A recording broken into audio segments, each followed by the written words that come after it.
লাহৰীঘাটৰ গৰিয়াবৰী পঞ্চায়তত উত্তপ্ত পৰিস্থিতি অৰুণোদয় আঁচনিৰ পৰা বঞ্চিত মহিলাৰ প্ৰতিবাদ।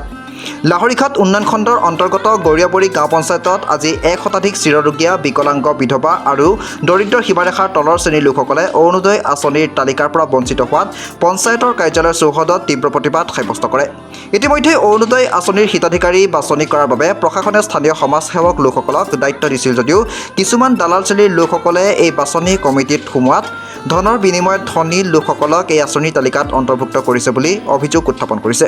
গাঁও পঞ্চায়তৰ ৬ আৰু ৫ নম্বৰ ৱাৰ্ডত ১৩০০ ভোটাৰ আছে। সেইটোৰ ভিতৰত ১০৬টা ফৰ্ম আহিছে, ২টা ৱাৰ্ডত মিলাই। এতিয়া যি উপযুক্ত তাৰহে পাব লাগে। বাকী চিন্তা কি কৰিব, এইটো অফিচে কৰিব। আৰু বিধৱা, বিকলাংগ, বিবাহ বিচ্ছেদ সেইকেইটা পাব লাগে। এতিয়া ৰাইজ ওলাই আহিছে, ৰাইজে এটা অনুৰোধ জনাইছে যে আমাৰ বস্তুকেইটা পাব লাগে। বাছনি কমিটিয়ে প্ৰকৃত হিতাধিকাৰীক বঞ্চিত কৰি নিজৰ পৰিয়ালৰ লোকসকলক আৰু ধনৰ লেনদেনৰ বিনিময়ত এই আঁচনিত নাম অন্তৰ্ভুক্ত কৰাৰ গুৰুতৰ অভিযোগ উত্থাপন হৈছে, যাৰ ফলত বঞ্চিত হৈছে দুখীয়া দৰিদ্ৰ হিতাধিকাৰীসকল। নাম নাই, ওৰ নাম ৰামধাৰা অনুৰোধ কৰে আমাৰ নামটা ভৰাই দিন। জিলা প্ৰশাসনক কি অনুৰোধ জানাব? আপনাদেৰ দিন। ক্ষেত্ৰত এই লোকসকলৰ এটাই দাবী যে অসম সেয়েহে আজি ভুক্তভোগী হিতাধিকাৰীয়ে সাব্যস্ত কৰে প্ৰতিবাদ।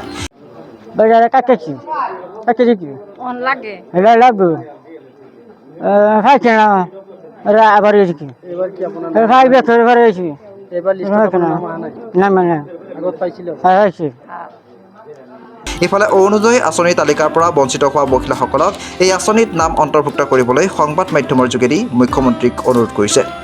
News 6 report, reporter live Assam.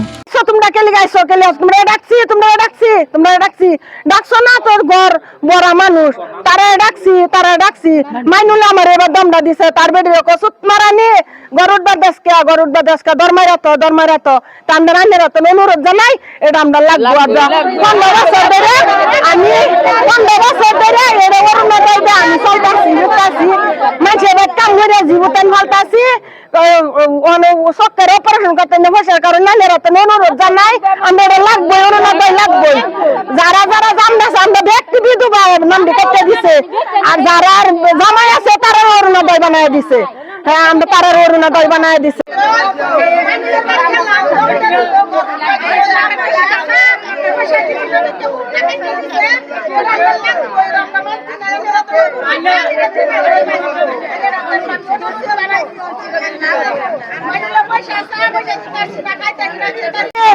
মাইনুলের বাদ গেছি বছর দিন দমদা দিছে